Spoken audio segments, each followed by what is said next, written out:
Hello everyone, welcome to Damage Control. My name is Tim Chachibaia. I'm the Director of Growth at TheBestReputation, and I'm joined here today by Chris Hinman, who is our Chief Executive Officer. Chris, how's it going? Doing well, man. How are you? Awesome. And I wanted to point something out before we get started, which was that we will have other team members from time to time who will be joining us during the podcast, so it should be exciting. We'll have, other people from our team going over different topics and all that. So I wanted to discuss a few topics today, and we just started the year. It's still February. I wanted to talk about future projects coming up in 2026, what we're working on in relation to helping people with AI presence, and if there is some developments that we can share with everyone on what we're thinking of when it comes to AI in general this year. Did you have something to share? Yeah, it's going to be exciting. We've got a lot to share. A lot of projects that we're working on behind the scenes that are to be unveiled very soon. The biggest one we can talk about a little bit is AIoverview.com. So that's still a TBR brand, but that's something that we've built to allow companies to track their progress in these LLM models as well as their competitors as well. So they'll get a report card. Go to AIoverview.com, enter your domain, enter your competitors, and you'll be able to press search, and then it will, again, give feedback on the top LLMs such as Gemini, Grok, Perplexity, ChatGPT, obviously, etc., with some basic tips on how to improve things. But of course, this is something that we do for a living, so we're hoping to get you on a call so we can guide you in the right direction and put together a strategy and plan of action for you. Yeah, that sounds like a great new addition to TBR, but also it is essentially going to be its own brand in a way, but with the TBR team behind it, so you're getting the same level of quality. Definitely awesome update, and I'm looking forward to working on that more and developing it with you, because I think it's going to be a big aspect of the future of search. AI is just going to continue to get bigger and better, and I think if you're focusing on the presence on AI these days, you're going to do well. We've seen ourselves just the amount of traffic that comes in from AI searches specifically, and we try our hardest to ensure that on AI search terms on AI platforms we do show up and we expose to the world our quality and our dedication, and I think that is just another medium for us, and I think that's great. Absolutely. Yeah. I also wanted to discuss a little bit about online reviews because I think that's a important topic these days, especially for local SEO. You have if you have 5 different dentistries in the area, for example, and yours is having 3.5 stars, that's a really big red flag for people, and they may not decide to go for your particular business and go for something that has 4.5 stars, right? So you want to have a good management in place for those reviews. And I think that is definitely an area where TBR that specializes, and we try to work, and we have a lot of people who just end up having reviews that are completely false, completely falsified, that are not true. And we get people saying, what can I do about it? How do I solve this problem? Do you have some tidbits and stories you can share with us? Yeah, absolutely. So as you touched on, review management is a huge part of what we'll be doing here at The Best Reputation, helping companies to improve their overall score rating, minimize negative reviews, and of course collect additional positive reviews as well. There a bit more diving into it. It's not just a 3.5 rating. Of course, something like that compared to their competitors are going to turn people away. They're going to see, obviously, numerous reviews at a rating like that and say, they look for the bad, they'll see a couple, and they'll say, nope, not going here. And they'll go to a competitor that has a 4.0 or a 4.5, etc. But furthermore, Google's algorithm actually takes into place the overall rating as part of how it ranks dentists in the area. So if you're looking at dentists and New York, for example, and one has a 4.2 with 1,000 reviews, and one has a 4.0 with 1,000 reviews, all other things equal, that rating is going to configure into how they show the results when people are searching dentist near me at the top. So improving your score rating can not only bring in more clients from people who have found your page, but it will allow people to actually find your page that otherwise wouldn't have seen it in the first place. Yeah. Yeah, exactly. It's all about discoverability, and I think reviews play a big part in that. I actually brought up something here. Reviews have greater impact on purchase likelihood for higher priced items than cheaper ones. Our research found that when reviews were displayed for a lower priced product, the conversion rate increased 190%. However, for higher priced product, the conversion rate increased 380%. That is an interesting thing to consider. If you have especially if you have a service or something where they are people are paying a premium for your service, your business, whatever, it becomes even more important to take care of your reviews. I think for it's of course going to be important for e-commerce websites and all that, absolutely, but service-based businesses even more so, and that makes sense. There's a bigger there is a bigger commitment by the people who are searching those terms to select your business, right? And that makes sense. It does, especially for the businesses that have a higher price point. Because, again, as you touched on, people are doing a lot more research into those. The ROI is certainly there for our services when it comes to professions like dentistry or plastic surgeons, anything in the real estate market, anything in the attorney industry, etc. Those are the spaces that should make sure that their review management is top notch, and we're the company that can do it. A few things that we can touch on are our review removal capabilities. So we have close to a decade of experience in being able to flag reviews for specific terms of service violations, and we have close to a 100% success rate currently when it comes to the removal of a negative review on one of our clients' Google business profiles. So having one of those damaging reviews that might be flagged towards the top completely removed can change how a client sees a business and making that decision to move forward or not. At the same time, collecting more positive reviews is important as well. If you've already got a system in place for that, that's fantastic, but we have a great system that we've built out as well that can work to expand on that through text message, allowing people to scan a QR code when they enter the business, etc. Again, to increase the overall score and amount of reviews that are being collected. 100%, yeah. I think, well, do you think that people are spending, though, like more time or less when they research these businesses, compared to like a decade ago? I think, from my point of view, it's probably that they're spending a little bit more time, which would sort of contradict a little bit based on the attention span decrease over the past few decades. But for monetary things that require them to make a purchase, I think that aspect, I feel like the amount of time has increased for research. When you research a brand, that amount of time, that commitment has definitely increased, right? It's definitely gone up, and there's statistics out there that you can pull up yourself that would show the usage, the research rate of review management and what people are seeing and how that feedback that they're actually coming across are impacting their decision-making abilities.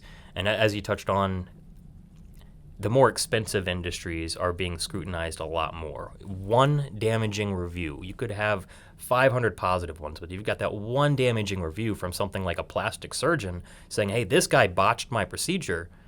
They're going to lose a lot of business from that, even if they were perfect across the board everywhere else. Yeah, it's especially damaging when a company, I think, has these reviews that are using a specific language, harassing type of language, cursing or whatever. That sort of stuff should be immediately reported and removed because first off, it definitely violates Google's policies. However, not everyone has the know-it-all or capabilities to deal with 200 or 300 reviews on their platform, on their business profile. So I think we try to do our due diligence on our end and give you the best strategies here to deal with the like 300 negative reviews that you may have. Not all of those 300 are going to be real or true, and there are ways that we can help you sort of help you with the one-star reviews, for example, that are negative in nature but true. So for those, we would be trying to assist you in like using the right messaging, for example, to maybe change that 1-star to a 5-star eventually. And then for the ones that are just completely in the wrong, to get them removed. So we have a lot of things in place, and I think it's going to only get better as time goes by, because there's just a lot of reviews that are just not true out there. There's a lot of ORM companies, online reputation management companies out there that sort of either guarantee review removals and ask you to pay up front, and they guarantee that the reviews will be removed immediately. And that's not always the case. And I think there's a lot of shady practices out there going on that we need to, I think, let people know about a little bit. Not everything, of course, on these ORM platforms is necessarily true. If they're giving you guarantees on review removals, that it can be a bit of a giveaway that that particular brand, that particular company may not be necessarily the right one to go for. If you see language like pay upon completion, for example, right, then we're going in the right direction, maybe, because now the promise is that you will pay as soon as the review comes down. So can you tell me a little bit from your experience these sort of shady practices about review removals out there? Yeah, it's not just review removal. This goes to the ORM practices as well of suppression campaigns and branding campaigns. But specifically with review removal, you're right. There's no need to pay up front. A company like ours, we will guarantee the review removal. We do offer that. But we do not bill until the review has actually been removed. Yes. And that's important to look for. 100%. And that's an important little tidbit there, that, yeah, you can guarantee something, but if there is if there's money exchange, that's a whole other thing. That's an added aspect to that. You don't want to pay up front for something that may or may not work, right? So that's a very important aspect of this. You touched on it a little bit right there about the ORM companies out there and their, when they guarantee you things that can be suppressed from page one and stuff. Yes, there are companies out there, ORM companies, that do tell you we can guarantee that this will be removed. This article, we can guarantee that this story about you will be off page one in 2 months. That's just not true. You cannot guarantee that sort of stuff. It's like, it's marketing language that is trying to, I think, grab your attention. But at the end of the day, you need to kind of balance out what sort of language you can use in the marketing terms and what sort of language is fair and right to the consumer as well. But yeah, I've seen a lot of that myself with the other ORM companies. There's a lot of that. Promises to remove certain content and the fine print of the language. And these are major competitors of ours. These are some of the leaders in the industry that are making these false promises. And what I think we're seeing now, the reason that we're seeing it is because other reputation management companies have popped out from time to time. Bigger corporations who are looking for reputation management will do their due diligence and research and get quotes from 4 or 5 different companies. So if one can stand out by making false promises of having things suppressed after a couple of months, or we're going to be able to remove these URLs, no problem, look at the fine print, dive in a little bit more. There's a bunch of shady tactics that these companies are doing right now to grab the contract, and then, okay, you're already paying them. You might be seeing a little bit of progress after 2 or 3 months, so why are you going to pull the plug at that point in time? So their idea is to get the client on board by saying whatever possible and then stringing them along throughout the campaign. Yeah, that happens all the time. We've seen it before, and then there are clients that come to us and they tell us of the horrific experiences with the other ORM companies, and we're like, how is this possible? What's going on?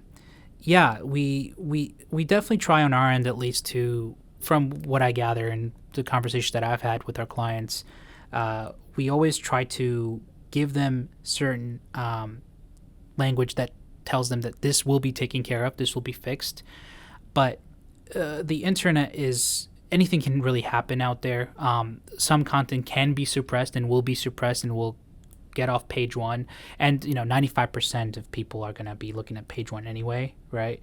I mean, after page one, it like, what was the last time you saw anything after page one? It's very rare. I think it's less than 4% of people that are traveling to page two or clicking on page two to search for something or someone.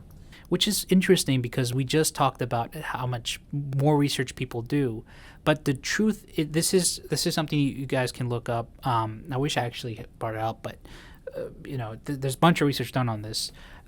Almost no one goes on page two, and even though they do more research nowadays, page two seems almost not as reputable, right? It's not as common for people to go on there because it's like, oh, these are the sites that are not as important anymore.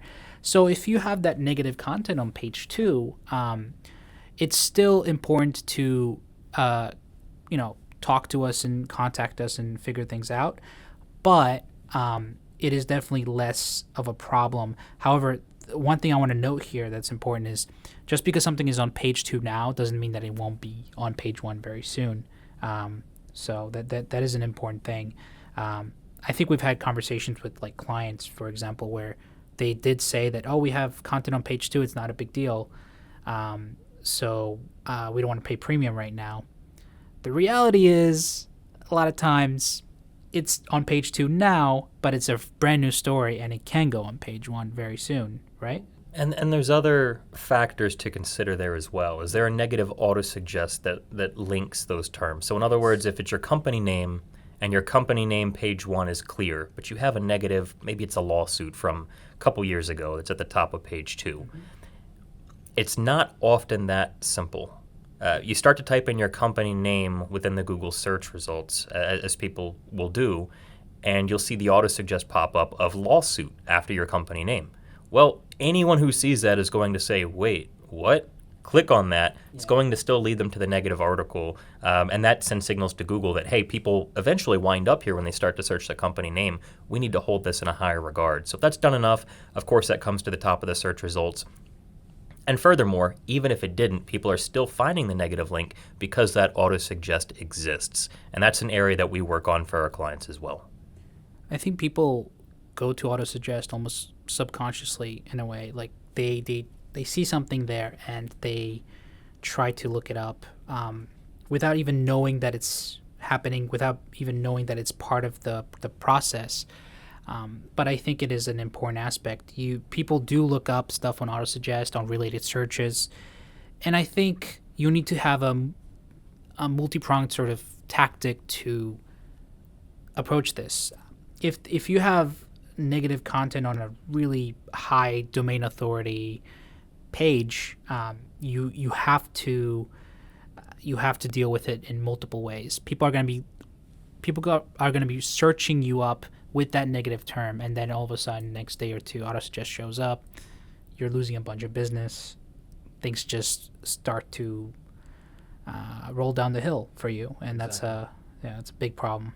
There is something that we do offer, and I don't want this to become like, oh, we're just trying to like sell our product here, but I do want to say that there is something that we do compared to other brands, other ORM brands, that I think is important and to for everyone to consider. It's that we have a cancel anytime contracts, and I think that is a good approach for any ORM companies because it's very important. It builds motivation for us to do the best job possible for our clients because they can cancel anytime. So if something is not going the right way, that is a big red flag for them, and they can say, never mind, I don't want to continue this, and stop at month 3, for example, which is bad for us, right? And I think with the cancel anytime contracts, we do our due diligence to make sure that the service is the best quality that it can be, so that it continues, it's a win-win. Yeah, I'd agree. There's a lot of shady companies out there right now in our space, again, industry leaders that have to lock you in to a long-term contract. And if you're seeing something like that, if it's not month to month or cancel at any time, that should raise a red flag, because the question is, why? If they're doing what they say they're going to do, if there's proper expectations set, for example, we're inserting KPIs and milestones into our agreements, and the client understands the amount of time that is going to go into this and what to expect month after month. Exactly. But if you bring someone on with false expectations, false promises, watered down deliverables that are made to look like a bunch of fluff where it looks like you're getting a whole lot of something, but when you don't see any movement after a couple months as was promised, they say, well, check the fine print, we've got time, we'll just hopefully this will get done by the completion of this campaign, and you're stuck paying month after month. So again, the question begs, why? Why would you have to lock in a client into a long-term reputation management contract? It's just so unfair to the client, honestly, because you're guaranteeing a bunch of things to them, and then you're telling them, oh, we're going to lock you in for 6 months now to get this done. You will have no way out of this. That is really, really it's almost like and I do see from with these sort of companies, I can see why some people may think that ORMs are a scam, but it's about what your approach is. If you're gonna lock people in and guarantee a bunch of things and give them a bunch of fluff, they have expectations of what's going to happen. You're giving them a garland of roses, but they're not going to get anything out of this. That you don't want that, right? So it is important to just take a look at the contract to see what you're getting into. Honestly, we do our best on our end to, I think, provide metrics and data that carries month to month, and I think that's a very important thing that people need to account for. Not everyone is tech savvy. Not everyone will know the metrics and data and how to look at it. But I think at least on our end, we try to sort of show you what the metrics mean and why they're important, right? Well, that's a big part of it. I think a lot of times when clients come to us for a proposal, they're hesitant to mention that they're talking to other companies. As if they're doing something wrong. And no, you should do your research. You should be getting quotes from several different reputation management companies for a large-scale campaign, such as the one that we'd be performing for you. So we're happy to actually look at the deliverables and the proposal that is being offered to you from our competitors and really show you line by line of what the fluff is, where the false promises are, and through the fine print of what you can actually expect to receive in a campaign from one of our competitors versus us. Yeah. And we get a variety of clients, by the way. It's just, it's all over the board. That's important to note. So it's not just individuals or businesses, it's both. And sometimes it can be a small business, it can be a startup even, and it can be a massive corporation. Every client has a different considerations in place, and they want to have a different contract that they're holding with their own sort of customizations, right? Agreed. Yeah. On more on that note about the fact that we do get a variety of clients, there are some clients that get everything they want, but they do still feel underwhelmed, and I think that's something to touch on a little bit. A lot of what we do is a lot bigger deal than it seems. The marketing language and everything doesn't get it across because, it is a service-based industry and you're trying to close in on the contract, of course. That's always the way it is. However, one thing to note is that these sort of SEO strategies and things, they get harder every day. They get harder with more AI tools that are added, actually. So I think something to consider is that you will get a variety of clients out there. Some, you give them everything that they want, and they still say it's not enough. And that carries into, again, what you're giving them as expectations. Right. So if you're giving them false expectations, they're not going to be happy, even though you delivered everything that you said you did, that you were going to. Some of that's just from bad feedback from different sales reps amongst competition and other companies that exist out there. With every single statement of work, you're reviewing, you should have KPIs or milestones of what you will expect along the way. And it's not something as drawn out or as broad as you're going to receive up to 7 publications throughout the entirety of this campaign. No, what am I going to expect in month 1? What will I see? What am I going to see in months 2 and months 3? What progress will be made during that amount of time? And I don't just want to hear it over the phone or in one of these Google Meets. I want to see that within the contract itself. So yes, setting clear expectations is everything to our clients. Are there any, are there any interesting client stories that we can disclose without revealing any info about them? Well, what I actually can talk about, which might surprise some people, are campaigns that do not succeed through TBR. The only commonality that we found from any campaign that does not succeed is from a lack of action on the client's part. The client does not have to do a whole lot on their end, but we do need meetings from time to time to discuss topic direction, approve articles that are going out there, because we can't publish anything live on the web without the client's approval of each and every piece of information that goes out there.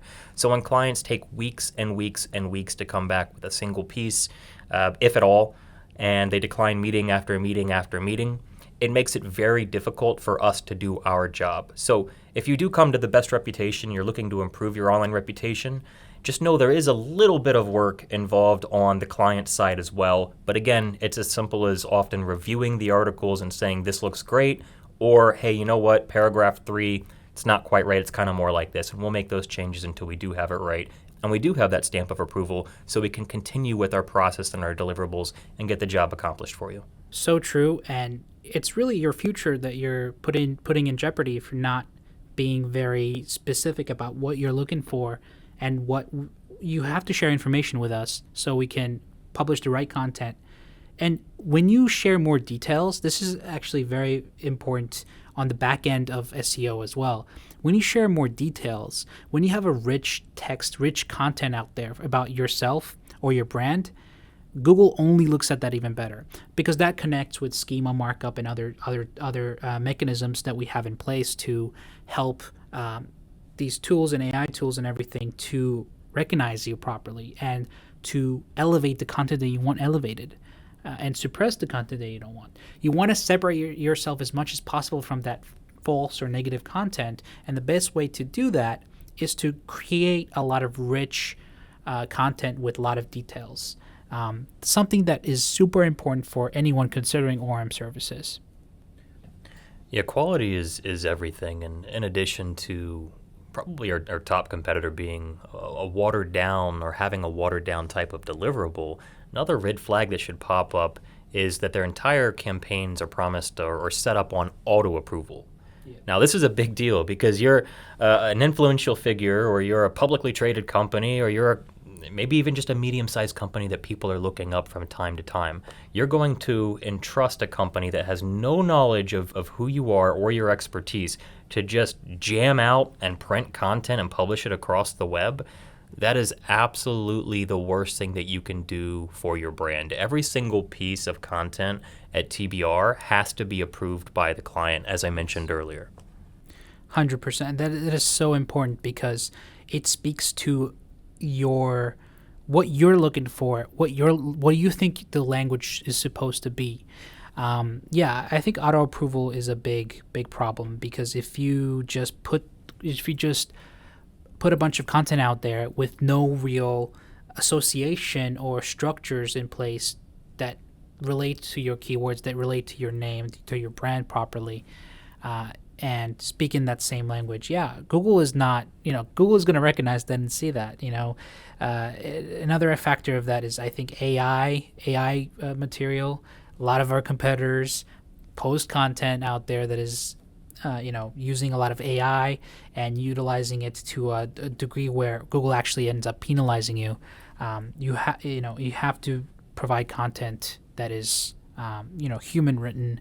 That is, and I'm not going to sit here and say that AI is not going to help and it cannot be helpful in creating articles and content, but as long as it has the human backing there in place so that Google and these tools actually recognize it as human written content.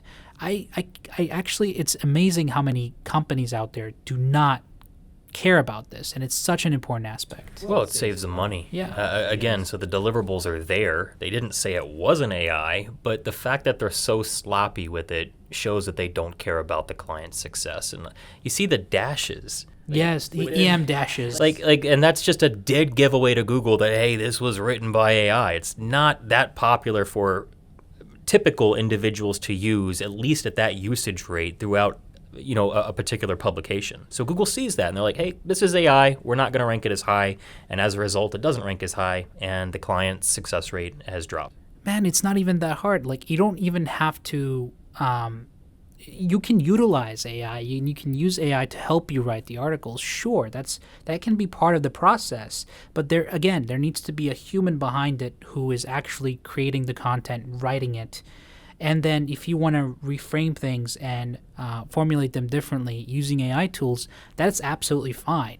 It's just that it needs to be presented to Google as human written content. And that is a huge thing for not just Google, of course, but for the AI tools, which specifically look up content on Reddit, on these platforms that is human written. That's why Reddit is, I think, such a, is utilized, and Quora and Reddit are utilized so much by these LLMs.